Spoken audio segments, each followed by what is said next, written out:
It's me, your girl, Empress Goddess, the Georgia Peach. Yeah, host with the most. And I guess y'all say, well, there, Empress ain't been on for a minute. Yeah, taking a little break. I decided I'd come on for a few minutes. Let's get in here with the philosophy of love and wisdom. If y'all like the content, make sure y'all like, share, subscribe, all right? Leave a comment.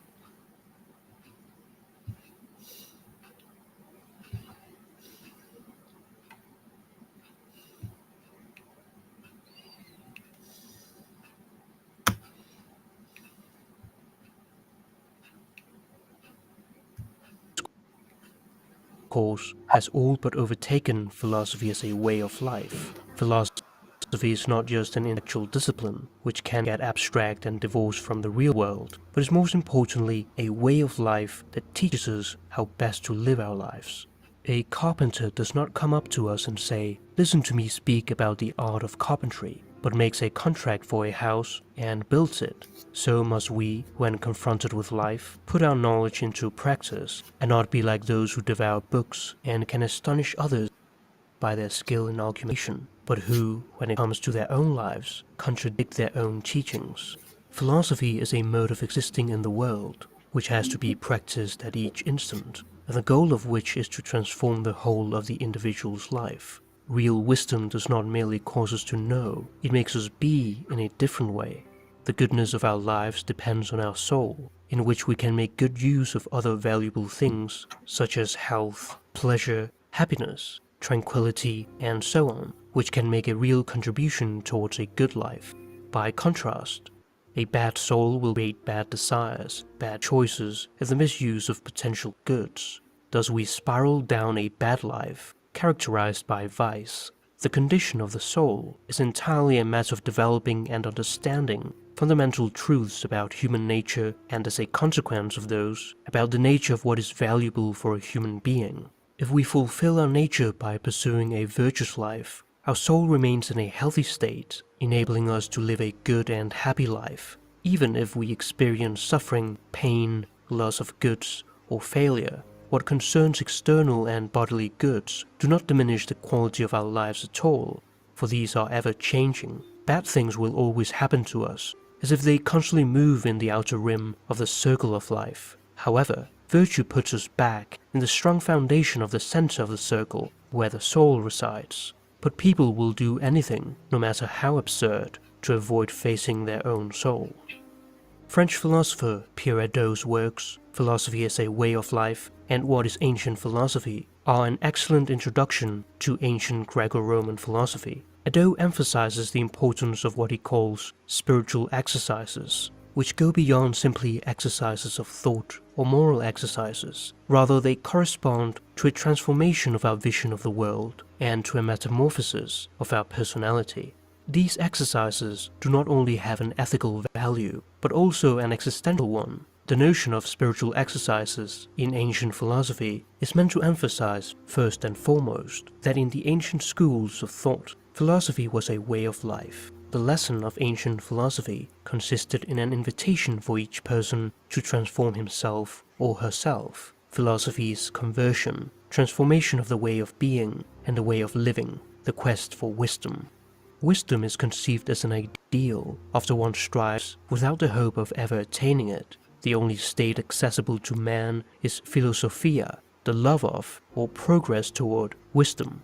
With spiritual exercises, philosophy becomes not a theoretical construct, but a method for training people to live and look at the world in a new way. It is an attempt to transform mankind. Exercise corresponds to the Greek term ascesis, which must not be understood as asceticism, that is, complete abstinence or restriction in the use of food, drink, sleep, and continence in sexual matters. It is the practice of spiritual exercises, inner activities that allow not for self-denial, but for self-transcendence. A spiritual exercise depends not so much on the nature of the activity as on the way it is undertaken, with what attitude and method, and with a view to which goal. It requires a complete attention to and focus upon an activity, and implies immersing oneself so completely in the matter at hand that one forgets oneself, much like what is known as a flow experience. to take flight every day, at least for a moment, which may be brief as long as it's intense. A spiritual exercise every day, either alone or in the company of someone who also wishes to better himself. Spiritual exercises. Step out of duration. Try to get rid of your own passions, vanities, and the itch for talk about your own name, which sometimes burns you like a chronic disease. Avoid backbiting. Get rid of pity and hatred. Love all free human beings. Become eternal by transcending yourself. The word spiritual reveals the true dimension of these exercises. By means of them, the individual raises himself up to the life of the objective spirit, that is, to become eternal by transcending yourself. The spiritual progress of philosophy towards wisdom brings about peace of mind, inner freedom, and cosmic consciousness. These three essential aspects of the philosophical way of life all require the practice of ascesis in order to be attained. Spiritual exercises, which are mostly present in the Hellenistic school of philosophy, are not to be confused with those of Spanish theologian Saint Ignatius of Loyola, who wrote Exercitia Spiritualia, consisting of a series of Christian meditations, contemplations, and prayers. Christianity also adopted spiritual exercises in order to fortify, maintain, and renew life in the spirit, the vita spiritualis, or spiritual life. Spiritual exercises are part of a lifestyle that engages the whole existence. It is the art of living. Adot writes, "The philosophical act is not situated merely on the cognitive level, but on that of the self and of being. It is a progress which causes us to be more fully and makes us better. It is a conversion which turns our entire life upside down, changing the life of the person who goes through it. It raises the individual from an inauthentic condition of life, darkened by unconsciousness and harassed by worry, to an authentic state of life, in which he attains self-consciousness, an exact vision of the world, inner peace, and freedom." One difference between modern philosophy and ancient philosophy is that one did not just become a philosopher because one had developed a philosophical discourse. Rather, any person who dedicated his whole being to living a particular kind of philosophical life without the need of writing nor teaching was every bit as much of a philosopher as those who developed, researched, or founded a philosophy. Ancient philosophy proposed to mankind an art of living. By contrast, modern philosophy appears above all as the construction of a technical jargon reserved for specialists. For Adot, philosophy as an art of living can be traced as far back as Socrates, born in the 5th century BC, and considered as the founder of Western philosophy. Socrates started a new shift in philosophy as the pursuit and love of wisdom applied to daily life. Though the work of the natural philosophers or pre-Socratics were essential to the development of classical Greek philosophy, it was Socrates who taught us how we ought to live, and therefore that we need first and foremost to consider moral questions. Socrates never wrote anything and questioned everything ordinary people took for granted or left unquestioned. He would walk around the streets of Athens and ask others to explain seemingly simple concepts such as friendship, justice, piety, and courage, only for the interlocutor to realize that he did not know how to explain them or would contradict himself. The Oracle of Delphi stated that Socrates was the wisest person in Athens, but Socrates believed he was wiser than others because he was the only person who recognized his own ignorance. Unlike the sophists, who would trade wisdom for money and would speak for their own benefit, Socrates would never accept money and would speak to the benefit of the interlocutor. He taught people to listen to their conscience, the inner voice that tells one what is truly right, and if one doesn't know what to say, one should keep asking questions to oneself and others until one finds out. An answer is worth nothing unless it comes from one's own thinking. It is the process of philosophical thinking that counts at least as much as the answers, and the nature of the questioning is that one has to think for oneself. The enigmatic figure of Socrates was a master of dialogue with others and of dialogue with himself. The Delphic maxim, "Know thyself," requires a relationship of the self that constitutes the basis of all spiritual exercise. Every spiritual exercise is dialogical, insofar as it is an exercise of authentic presence of the self to itself and of the self to others.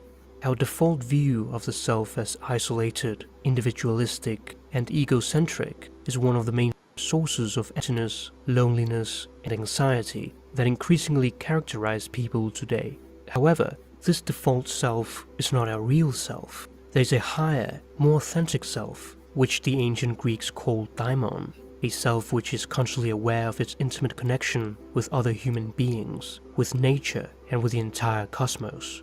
When our inner daimon is in a state of good order, we experience eudaimonia, a state of good spirit and fulfillment. As philosophers, we must learn how to dialogue. The dialectical exercise requires persuasion, and for that one must use psychagogy, the guidance of the soul.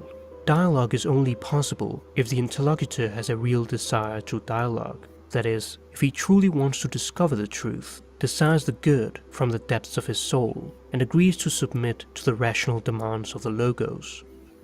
Rather than us carrying out rational argumentation, we have to obey the logos and let the living word guide us where it will. That's how we'll find the truth. Genuine dialogue links two souls together. To distinguish this from our common conception of dialogue, we may use the original Greek version, dialogos.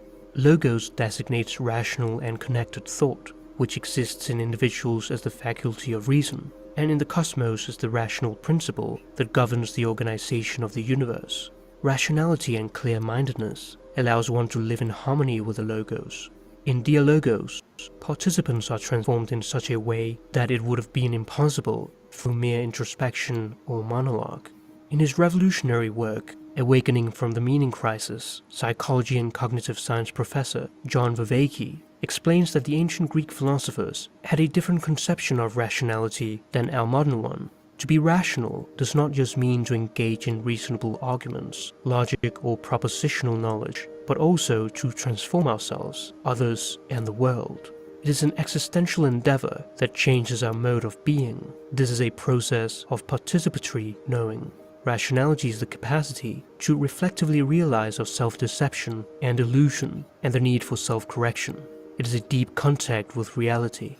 The dialogue intends to form more than to inform, to form the interlocutor or reader so as to lead him to a transformation of his way of life. What is important is not the solution to a particular problem, but the path traversed in arriving at this solution. We turn knowledge into wisdom. This essential dimension prevents the dialogue from being theoretical and dogmatic, and turns it into a concrete and practical exercise. It is not concerned with the exposition of a doctrine, but with guiding an interlocutor to a certain settled mental attitude. We should note that this is what takes place in every spiritual exercise. It is necessary to make oneself be changed in our point of view, attitudes, and convictions. In other words, to struggle and battle with oneself. Socrates was put on trial for charges of impiety and corrupting the young. He was sentenced to death by drinking hemlock. Though he was offered exile, he accepted his fate and became a martyr to free inquiry. Socrates preferred to die rather than renounce the demands of his conscience, thus preferring the good above being, the soul above the life of his body. At his trial, he stated, "It is the greatest good for a person to discuss virtue every day, and those other things about which you hear me conversing and testing myself and others, for the unexamined life is not worth living." Plato, Aristotle, and all the rest of the sages derived more profit from Socrates' morals than from his words. The philosopher's task consists in action. The Roman philosopher Cicero stated that Socrates had brought philosophy down from the heavens and compelled it to ask questions about life and morality. The death of Socrates was traumatic for many in Athens, and one of his followers, Plato, made it his task to immortalize the figure of Socrates as a philosopher, that is, as a man who sought, both by his word and by his way of life, to approach and to make others approach the way of being called wisdom. Plato kept alive the Socratic spirit in his greatest work, The Republic, and later departed from his master, for a true follower of Socrates is one who thinks for himself. From this perspective, the philosophy of Plato, and, following him, all the philosophies of antiquity, even those which were farthest away from Platonism, all shared the aim of establishing an intimate link between philosophical discourse and way of life. Platonism became the bedrock of Western philosophy and spirituality, influencing Christianity and later evolving into Neoplatonism. The safest general characterization of the European philosophical tradition is that it consists of a series of footnotes to Plato. Plato's goal in founding the Academy, the first real university, was the creation of an intellectual and spiritual community whose job it would be to train new beings. This would leave a definitive mark on philosophical life in antiquity. Philosophy could be carried out only by means of a community of life and dialogue between masters and disciples within the framework of a school. It became a distributed cognition that allowed to increase the cognitive power over the world. Following Socrates, Plato believed that virtue is knowledge, the knowledge which chooses and wants the good. Those who joined the academy underwent the slow and difficult education of the character as the harmonious development of the entire human person, and finally as a way of life, intended to ensure a good life and thereby the salvation of the soul. Plato writes the following on the philosophical way of life. That is where all the risk lies for man, and it is for this reason that each individual must leave aside all other studies and devote all his care to research and cultivate this alone.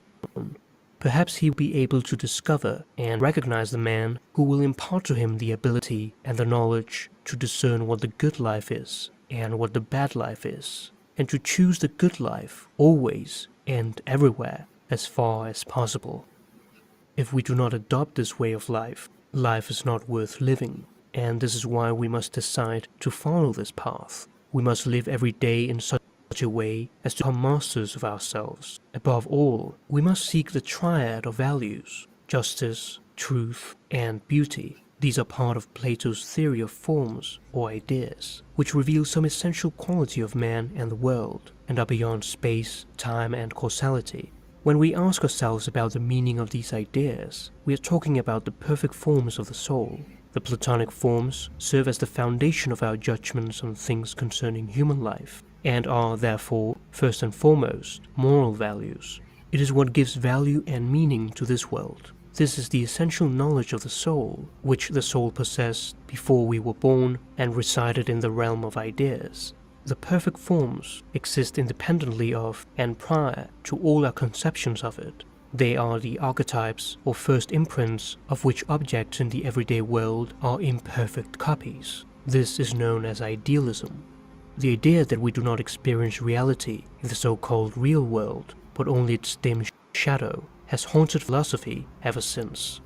Plato illustrates this in the parable of the cave, which is not just a story, but a myth which represents the perennial patterns that concern the human condition, dealing with reality, knowledge, and the meaning of life. A group of people have been chained to a wall inside a cave since childhood. They are unable to move and can only gaze at the wall in front of them. Behind the prisoners is a fire, and people walk around carrying objects and other living things. Sounds echo off the walls, and the prisoners believe they come from the shadows. They can only see the shadow forms of the objects and mistake them for reality. Little do they know that the shadows are merely appearances of the real forms, that is, appearances of reality. For them, the truth would be literally nothing but the shadows of images. When one of them is set free, he looks at the fire and at the real patterns, but they hurt his eyes and appear less clear than the shadows. So he goes back. He is unable to ever leave the cave. If that prisoner is dragged by force up the rough ascent, he would protest angrily and be in pain, which would only worsen as the light of the sun becomes brighter. This is the slow and painful process of self-transformation. Outside the cave, the man's eyes slowly adjust to the light until he can look at the people, animals, water, trees, stars, and eventually the sun itself, the light source that is the life of all things, filling him with awe. This man would immediately return to the cave to tell the others, but would stumble around and be blind to the darkness, just as he was when he was first exposed to the sun. When he goes to the prisoners and speaks of amazing and wondrous things outside the cave, they think he's a madman, and they would kill anyone who attempted to drag them out. Few people will make it out of the illusory world. It is only the true philosopher who can escape the cave into the real world. This is an enlightenment myth of coming into the light through an ascent, which the Greeks call EqG. It is a self-transformative process in which one comes into closer contact with reality, revealing what had hitherto remained concealed. For Plato, this is wisdom, the fullness of being. The Matrix movie, released in 1999, represents this deeply embedded myth in the human condition. The parable of the cave is compared to the Matrix, a false reality created by artificial intelligence through a computer program in order to distract humans while using their bodies as an energy source, and people must wake up to the real world. Morpheus presents the main character, Neo, with a blue pill to stay in his illusory world, or a red pill to see the truth of reality. Just as the freedman goes back to tell the prisoners about the real world, when Neo leaves the Matrix, he states, "Why do my eyes hurt?" To which Morpheus replies, "Because you have never used them before." Plato can be considered as the first psychologist presented a structure of the psyche, or soul, which remains relevant to this day. It has three parts: reason, appetite, and what the ancient Greeks called thumos. It has no English equivalent, but may be translated as courage, vitality, and spiritedness. We all have inner conflict, which is the struggle between reason and appetite. Reason is represented by man, symbolizing truth or falsity, and appetite, characterized by pain or pleasure, is a monster like the Hydra, whose head when chopped off would regenerate more heads, making it an even more dangerous foe. We often use short-term pleasure for long-term suffering, falling into a vicious cycle that can be hard to get out of. The third part, thumos, is represented by the lion, reflecting honor and shared cultural meaning in society. It is the middle region between reason and appetite. This Platonic division of the psyche can be compared to Freud's ego, superego, and id, though they have considerable differences. The task of Socratic self-knowledge to reduce inner conflict begins with the teaching of man, reason, who can train the lion, thumos, and together tame the monster, appetite.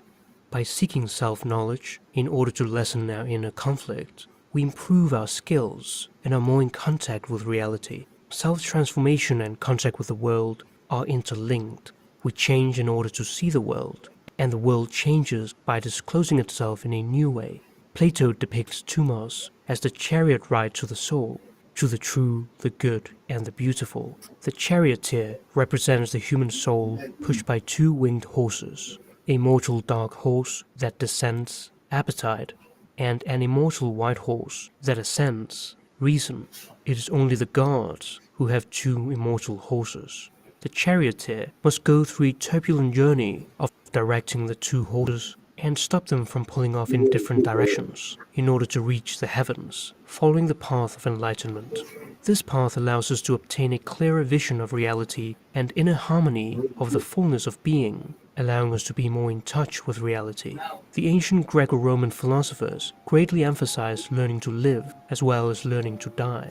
Plato alludes to the exercise for death in the Phaedo, whose theme is the death of Socrates and the immortality of the soul. One who has spent his life in philosophy does not fear death, since philosophy is nothing other than an exercise of death. The philosopher spends his time trying to align himself with his soul and separate himself from the body. The soul, to which elevation of thought and the contemplation of the totality of time and of being belong, does not consider human life as important. Such a person will therefore not look on death as something terrible. In this spiritual exercise, we die to our individuality and unhealthy passions in order to elevate ourselves to the objectivity of the universal perspective. A lucid anticipation of death shows the authenticity of existence, and it is up to each of us to choose between lucidity and diversion. For that, we must die every day. He who has learned how to die has unlearned how to serve. We have been placed on earth in order to contemplate divine creation, and we must not die before we have witnessed its marvels and lived in harmony with nature. Those who practice wisdom are excellent contemplators of nature. They examine the earth, the sea, the sky, the heavens, and all their inhabitants. They provide their souls with wings so that they may walk on the ether and contemplate the powers that live there. The Platonist philosopher Plutarch writes, "Does not a good man consider every day a festival, and a very splendid one, to be sure, if we are virtuous? For the world is the most sacred and divine of temples, and the most fitting for the gods.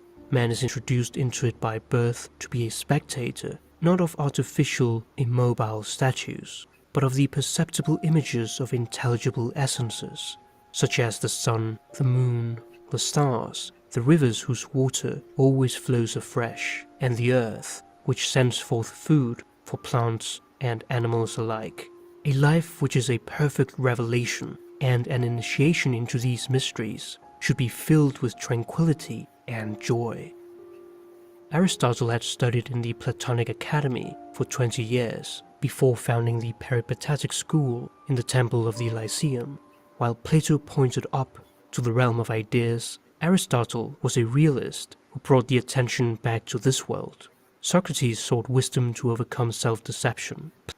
Plato gave us a structured theory of the psyche to explain how we could reduce our inner conflict. Aristotle, on the other hand, provides us with an account of the growth and development of our character that is connected to our project wisdom and meaning life. Aristotle brings in the notion of change, how we grow and develop, which makes our lives meaningful. Like a snake, we must shed our old skin and renew ourselves, or die.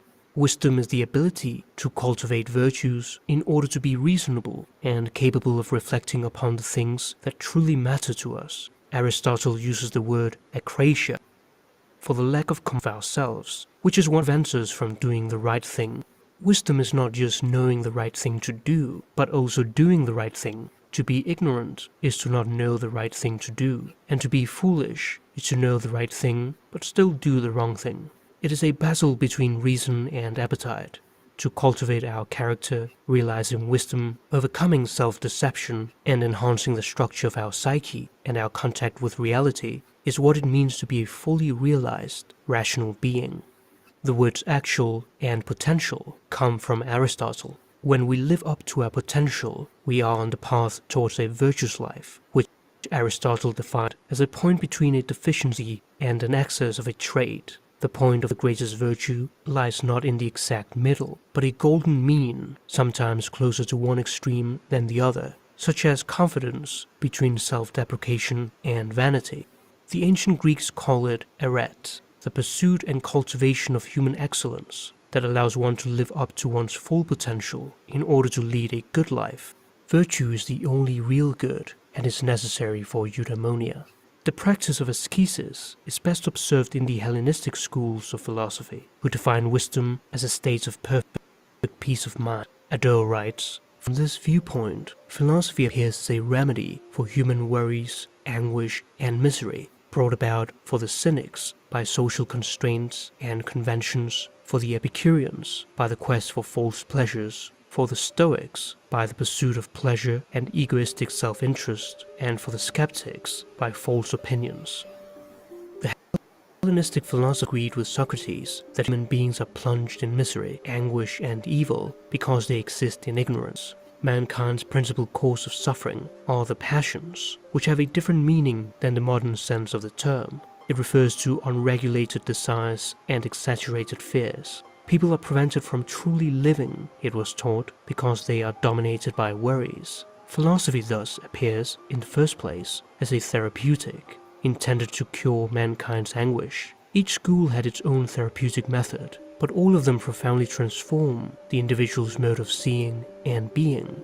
This choice is the choice of philosophy, and it is thanks to it that we may obtain inner tranquility and peace of mind. The philosophy of cynicism was outlined by Antisthenes, a disciple of Socrates. However, Diogenes' cynic was seen as its archetypal figure. The cynic, which literally means dog-like, denounced social conventions and urged a return to living a simple life in conformity with nature. The cynic way of life was opposed not only to the life of non-philosophers, but even to the lives of philosophers. They rejected what most people considered the elementary rules and indispensable conditions for life in society: cleanliness, pleasant appearance, and courtesy. They practiced deliberate shamelessness in public, were not afraid to beg, and despised popular opinion, money, and luxury, preferring to live a simple life without possessions. They were without a city, without a home, without a country, miserable, wandering, living from day to day. Cynicism was generally considered a philosophy, but it was a philosophy in which philosophical discourse was reduced to a minimum. Take, for instance, the following symbolic anecdote. When someone declared that movement did not exist, Diogenes simply got up and began to walk. The cynic believed that the state of nature was superior to the conventions of civilization. Diogenes threw away his bowl and his cup when he saw children do without such utensils, and he drew comfort regarding his way of life when he saw a mouse eat a few crumbs in the dark. The cynic way of life consisted in training to endure hunger, thirst, harsh weather, so that the individual could acquire freedom, independence, inner strength, relief from worry, and a peace of mind which would be able to adapt itself to all circumstances. According to legend, when Alexander the Great visited Diogenes and granted him any wish, Diogenes replied, "Stand aside, you are blocking the sunlight." Alexander declared, "If I were not Alexander, then I should wish to be Diogenes." To which Diogenes replied, "If I were not Diogenes, I would still wish to be Diogenes." Diogenes would walk around in the marketplace in full daylight with a lamp. When asked what he was doing, he would answer, "I am looking for a man." For Diogenes, most people didn't even qualify as men. They were all rascals and scoundrels. It was a way to expose the hypocrisy and sham of polite social conventions. Being worthy of the category human demands virtue. A virtuous human, for the cynics, acts exclusively in accord with nature and in accord with reason.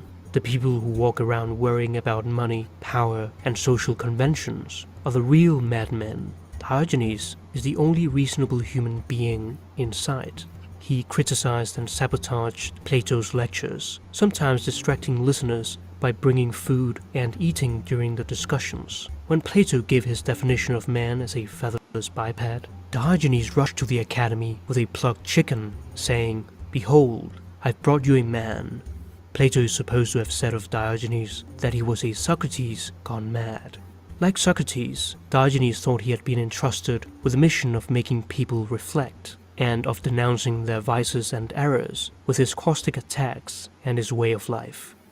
Pyrrho, a contemporary of Diogenes, can also be considered a somewhat extravagant Socrates. He is considered as the first Greek skeptic philosopher.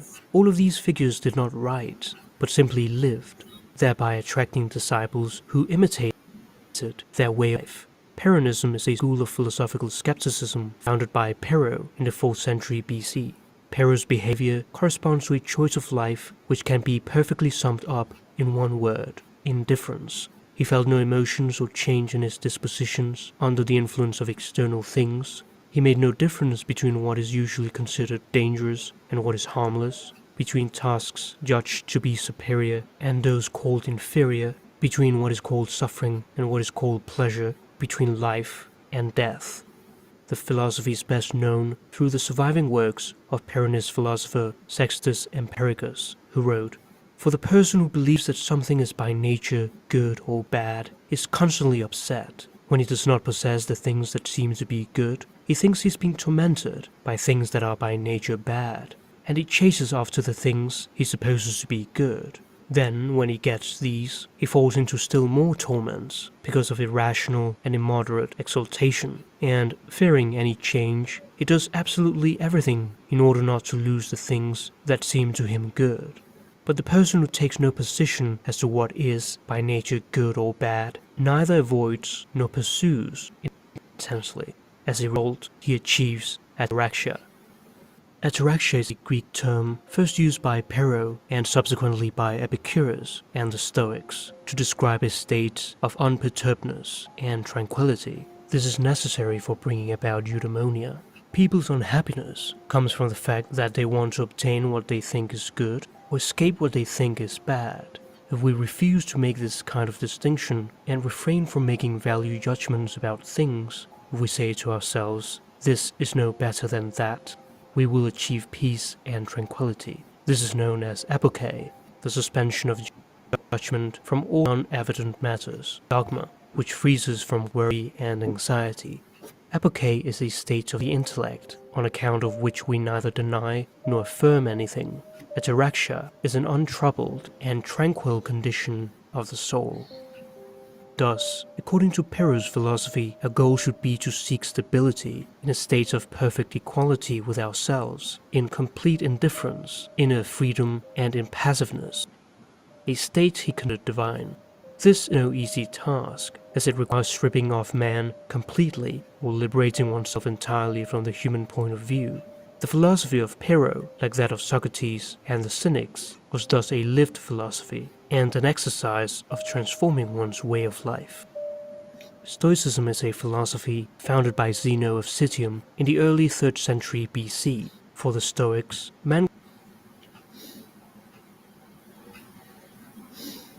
we all have a particular What's personality going type, on, Charles? What and you at the doing, same love? time, we are all unique.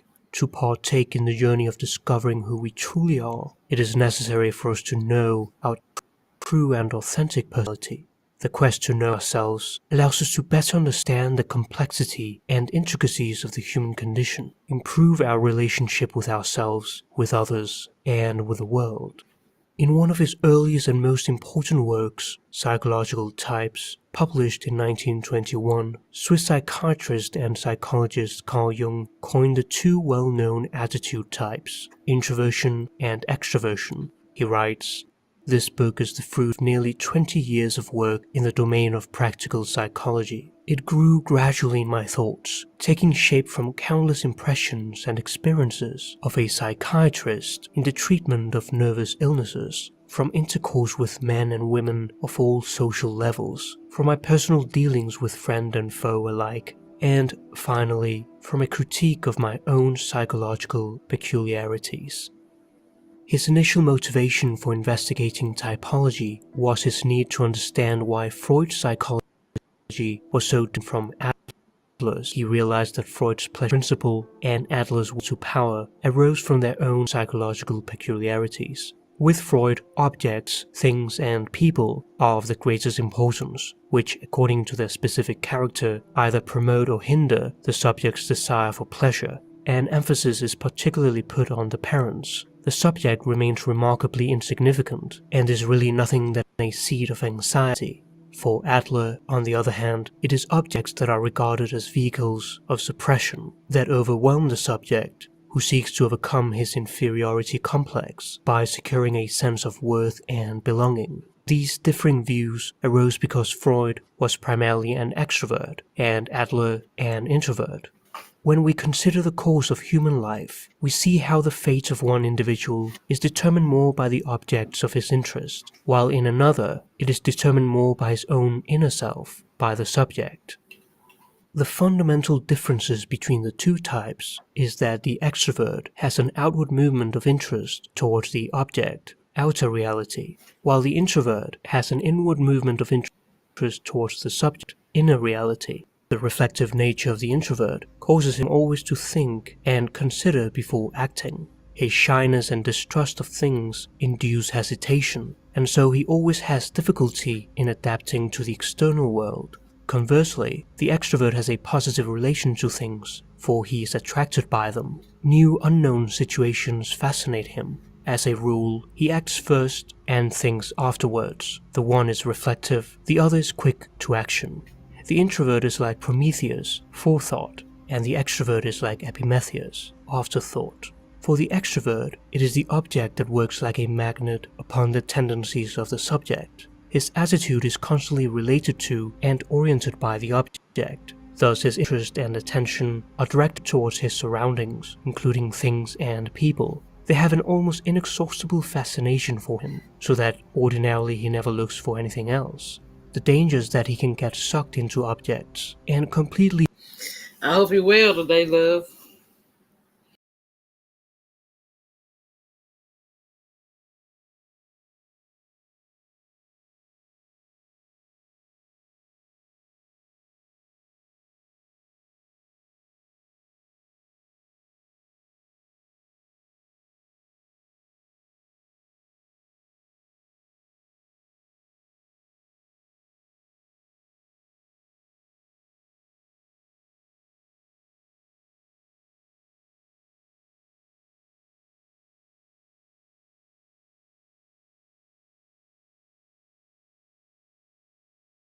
Himself. A frequent neurosis of the extrovert is hysteria, excessive emotional behavior that seems out of control, a constant tendency to make oneself interesting and to produce an impression. For the introvert, it is the subject that remains the center of every interest, as though the subject were a magnet drawing the object to itself. However, to describe the introverted attitude as autoerotic or egocentric is thoroughly misleading. Jung writes, "Everyone knows those reserved, inscrutable, rather shy people who form the strongest possible contrast to the open, sociable, jovial, or at least friendly and approachable characters who are on good terms with everybody or quarrel with everybody, but always relate to them in some way and in turn are affected by them.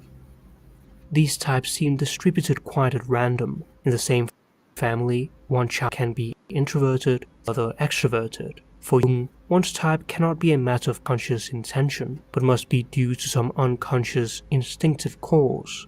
Therefore, it must have some kind of biological foundation. We're not born tabula rasa. There is also an incalculable importance in parental influence. In normal cases, however, it is one's natural biological tendency that will determine one's type, despite the influence of external conditions. It is important to note that while one mechanism will naturally predominate in everyone, a person can never be purely extroverted or introverted. Everyone possesses both mechanisms, and only the relative predominance of one or the other determines the type.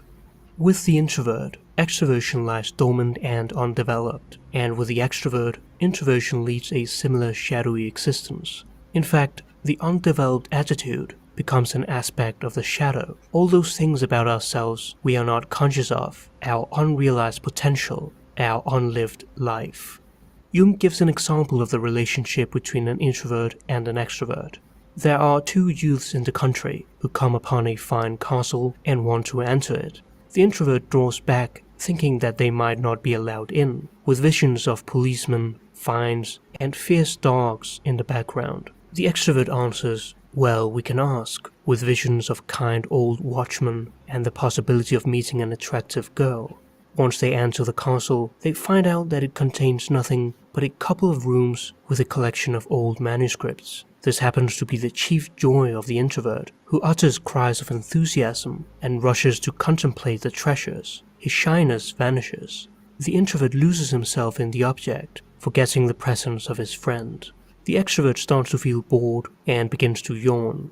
While the enthusiasm of the one increases, the spirit of the other falls. The manuscripts remind the extrovert of a library, which he associates with university with tedious studies and difficult exams. For one, the place is marvelous. For the other, it bores him to extinction.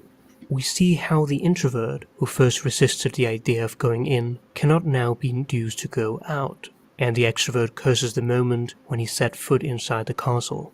The introvert became extroverted, the extrovert introverted. But the opposite attitude of each manifests in a socially inferior way. The introvert doesn't appreciate that his friend is bored. The extrovert, disappointed in his expectations of romantic adventure, becomes moody and doesn't care about his friend's excitement. Two youths are in symbiosis until they enter the castle. They enjoyed a degree of harmony because the natural attitude of the one complements the natural attitude of the other. Both wanted to enter the castle. The doubt of the introvert as to whether an entry was possible was useful for the other, as was the initiative of the extrovert to go and ask. Experience taught Jung that an individual can be further distinguished by their basic psychological functions. These are thinking, feeling, sensation, and intuition. Sensation tells us that something is present. Thinking tells us what it is and enables us to give it a name. Feeling tells us what it's worth, and through intuition we have a sense of what can be done with it, what its possibilities are, and where it's headed. All four functions are required for a comprehensive understanding of ourselves and the world around us. Thinking and feeling are rational functions, while sensation and intuition are irrational functions. Each of these function types may be either introverted or extroverted, which are attitude types. Attitude types are distinguished by their direction of interest to the object or the subject, while function types are concerned with the movement of libido, The concept of libido for Jung is not limited to sexual desire as with Freud, but rather consists of the totality of psychic energy. Libido denotes a desire or impulse which is unchecked by any kind of authority, moral or otherwise. Libido is appetite in its natural state. From the genetic point of view, it is bodily needs like hunger, thirst, sleep, and sex, and emotional states or affects, which constitute the essence of libido. Thinking and feeling are the rational functions which depend on how we take decisions, and are influenced by judgment. Thinking refers to cognitive thought, our ability to analyze and make logical judgments about information and facts. Thinking types are good problem solvers, and usually ask themselves, what do I think about that? They can take a more detached view of the subject and elevate themselves to an objective point of view. By trust, feeling is the ability to evaluate the emotional states of oneself and others. It tells us the value of something, if it is to be accepted or rejected. Feeling types tend to ask themselves, how do I feel about that? For example, if a feeling type writes a paper and the teacher points out that it is very good, but in a minor passage there seems to be a mistake, the feeling type can get very emotional and say that it is all ruined and that one might as well just burn the paper. This can continue even if the teacher assures the student that he or she only needs to add one little sentence between the two paragraphs. A thinking type, on the other hand, may not be able to express his feelings normally and in the appropriate manner at the right time. It can happen that when they hear that a friend of theirs has died, they begin to cry. But when they meet the widow, not a word of pity will come out. They had the feeling before when at home, but now in the appropriate situation they cannot pull it out, and so they look cold. In everyday usage, feeling is often confused with emotion. It is considered irrational when feelings get in the way of facts. However, psychologically, both feeling and thinking are considered rational functions. The feeling function is the basis for fight or flight decisions. While feeling is often voluntary and comes from reflection, emotions occur involuntary and grip us without our control.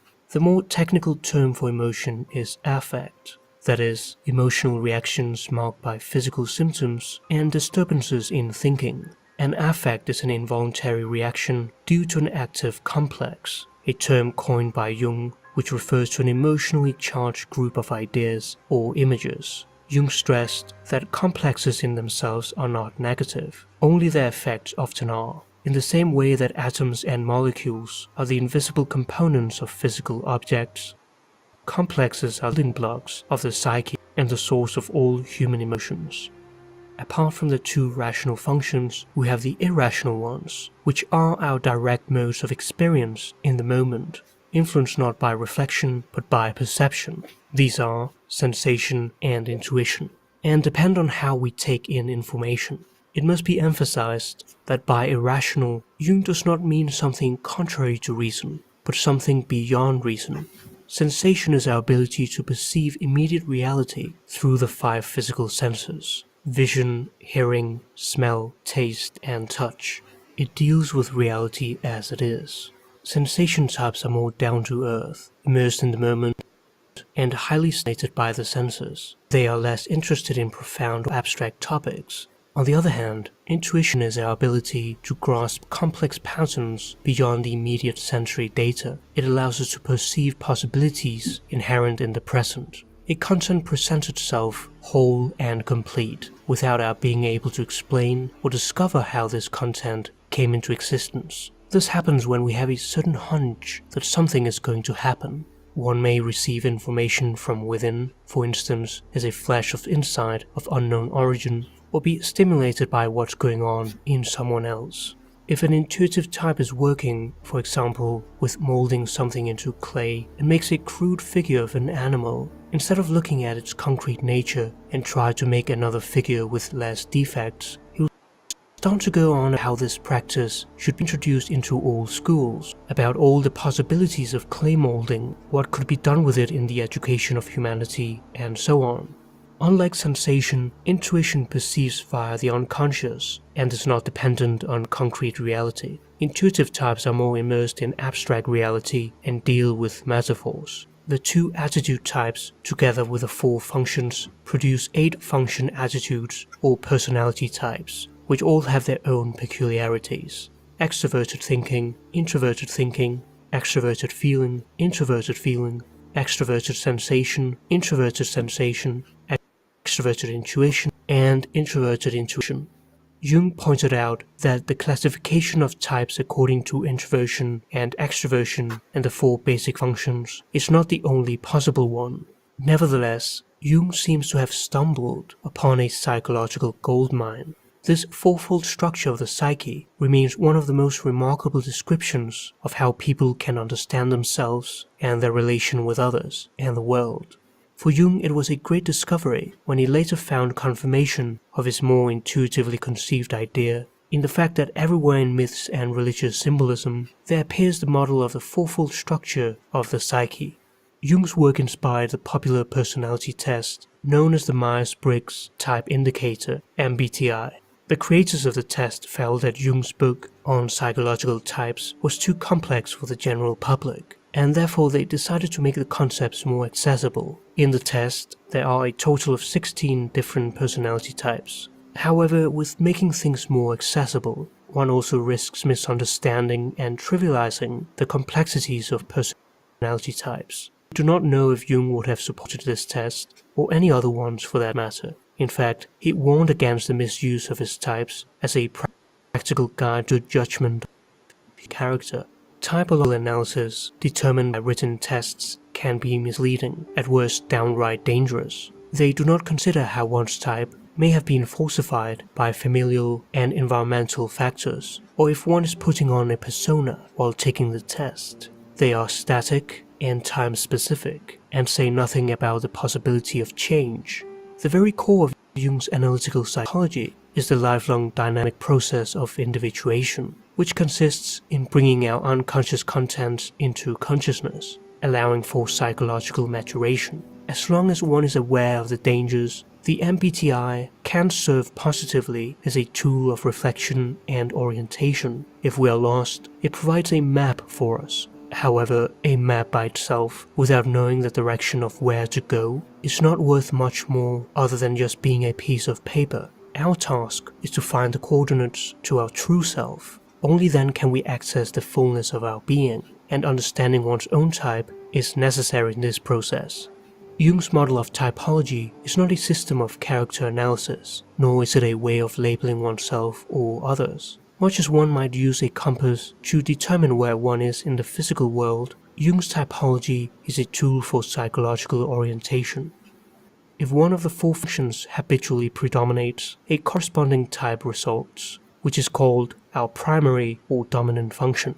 As children, our natural tendency is to do what we are good at and defer things in which we do not feel superior. By such natural behavior, the one-sidedness is increased more and more. Then comes the family attitude. The child gifted in building or construction must become an engineer. The surroundings reinforce the existing one-sided tendencies, the so-called gifts, and there's thus an increase in the development of the dominant function and a slow degeneration of the other side of the personality. This is an unavoidable process, and even has great advantages, so long as one's natural type is allowed to flourish.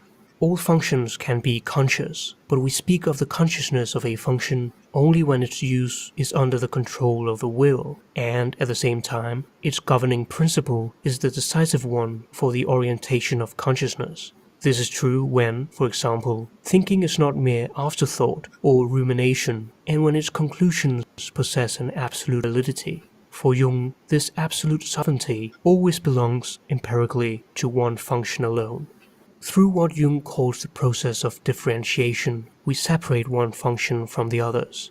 Without this, we have no direction, since the direction of a function towards a goal depends on the elimination of anything irrelevant. An undifferentiated function is an archaic condition characterized by confusion and ambivalence, which can bring about a dissociation of the personality. This happens when people have trouble in finding their own type, which is often because they are distorted types, forced by the surrounding atmosphere to develop another function than their natural one. For example, a child wants to become an artist, is told that he must become a doctor. Or when the parents attitude is extreme, and a similar attitude is forced on the children too.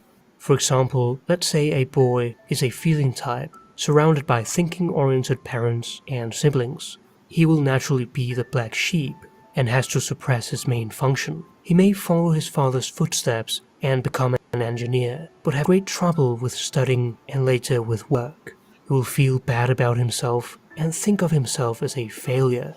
There may come a time, however, when the man realizes that he has never felt at home in the world of machinery, but rather in dealing with people. Suddenly he finds the path that resonates with his being, and which nature carved for him. As a rule, whenever such falsification of type takes place, the individual becomes neurotic, and can be cured only by developing the attitude consonant with his nature. However, not all is lost. Such a person is forced ahead of time into doing something that in the second half of life he would have had to do anyway. In analysis, one can very often help people switch back to the original type, and they are then able to pick up the other function very quickly and redevelop stage. In normal cases, how the first half of life consists in the development of one's dominant function, while in the second half of life one develops the inferior function. Before one can even think about developing the inferior function, which is completely incompatible with the dominant function, one must develop the auxiliary or complementary functions, a second and third function that have a co-determining influence on consciousness. They are at the border between consciousness and the unconscious.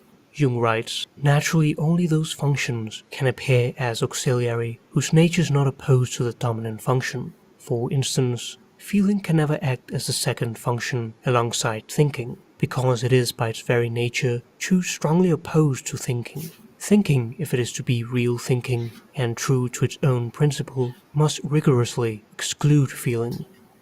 An individual can well have both thinking and feeling on the same level, but this is a case of undifferentiation. The auxiliary function cannot be antagonistic to the dominant function. For instance, thinking can readily pair with intuition or sensation as the auxiliary, which as functions of perception afford welcome assistance to thought, but as observed, never with feeling.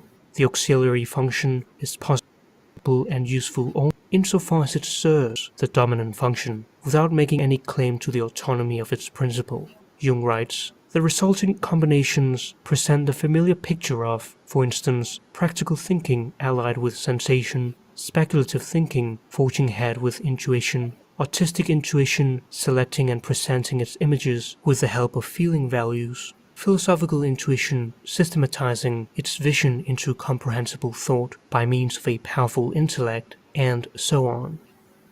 It is not easy to determine our personality type, because we tend to associate it with functions we wish to possess, rather than those that we have. This is natural, as the psyche seeks to compensate our one-sidedness. Often people will assure you that they belong to the type opposite from what they really are. One must ask oneself, what do I habitually do most? From what do I suffer the most? Where is it in my life that I always knock my head against the wall and feel foolish? That generally points to the inferior function. One must always deal with a real person. True education can only start from naked reality, not from an ideal. Unlike the dominant function and the auxiliary functions, the inferior or fourth function is fully immersed in the unconscious and can only be partially integrated. It is our least developed function. However, the inferior function is often where the gold is, the treasure hard to attain. It is the door through which all the figures of the unconscious come into consciousness. What you need most is always to be found where you least wish to look. Jungian analyst Marie-Louise von Franz writes, one can say that the inferior function always makes the bridge to the unconscious. It is always directed towards the unconscious and the symbolic world. But that is not to say that it is directed either to the inside or the outside. This varies individually. For instance, an inverted thinking type has an inferior extroverted feeling function. Its movement will move towards outer objects, to other people. But such people will have symbolic meaning for the person, being carriers of symbols of the unconscious. For Jung, the inferior function contains the anima or animus, the contrasexual soul images of the psyche. If someone is an introvert feeling type, he or she can be very attracted by extrovert thinking types. It is common for a person to have a relationship with the opposite type, so that one is momentarily freed from the disagreeable task of confronting one's own inferior function. This is one of the great blessings and sources of happiness in the early stages of marriage, since the whole weight of the function is gone and one lives in blessed oneness with the other. Everything seems magical and romantic. However, after some time in a relationship, it is this very function that can make a relationship destructive and toxic. The inferior function is a double-edged sword. The trouble starts when instead of seeking balance, one tries to influence the other with his or her personality type and tries to look for understanding, only to discover that they have never understood one another, for each speaks a different language. Then the conflict between the two types begins. The value of the one is the negation of the value for the other. Thus, there is mutual depreciation. Jung writes, the inferior function is practically identical with the dark side of the human personality. This happens again in the job of analysts. The job of the analyst is to create an adequate environment for the development of the patient's functions. One should never jump directly to the inferior function, but rather develop the auxiliary functions first, complementing the rational function with an irrational function, or vice versa. This allows the patient to slowly work his way to the inferior function. The process should follow a serpentine movement. The analyst must not do the work for the patient, but rather guide him to work it out on his own, or else the patient can engage in transference, such as considering the analyst a parental figure. This creates an absolute dependence on the analyst, which can only be brutally terminated. If the analyst is the opposite type of the patient, he or she must be careful not to display the superior function too much, or to appear as a wise figure, but rather become an ally in the patient's psychological journey. The analyst must go against his real feeling, pretend that he doesn't know or feels incapable, so as not to paralyze the first attempts the patient might make in this field.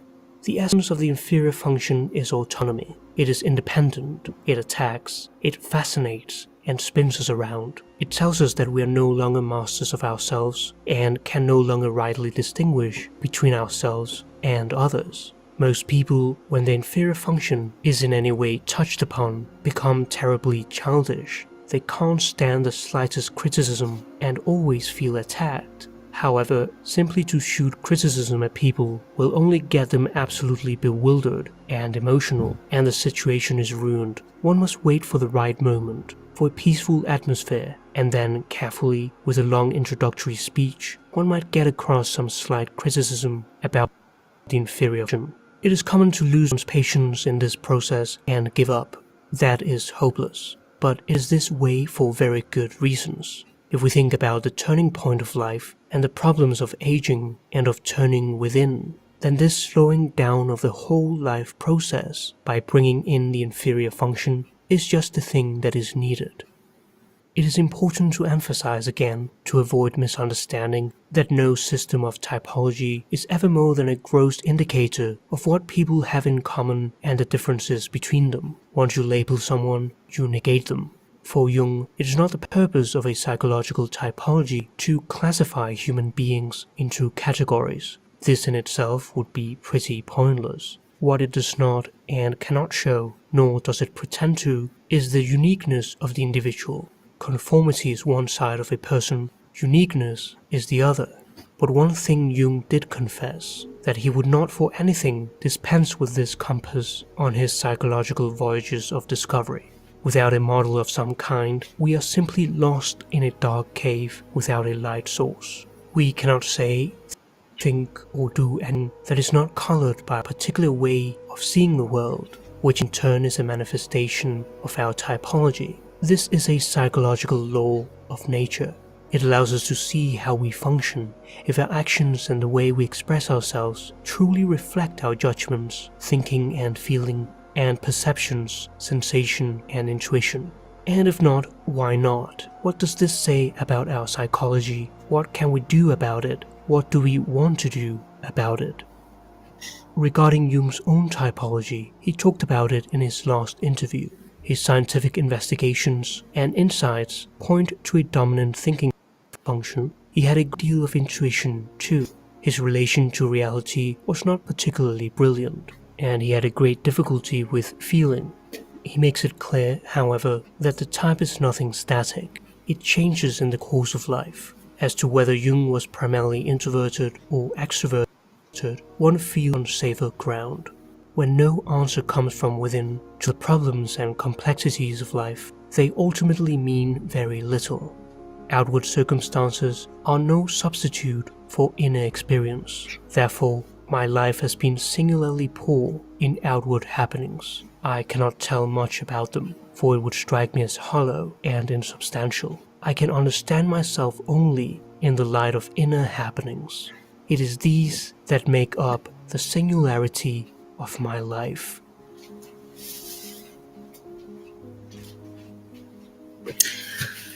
All right, my loves. Hope y'all enjoyed those 2 videos. If so, give your girl a thumbs up. Like, share, subscribe. All right, my loves. As always, go in so you never go without.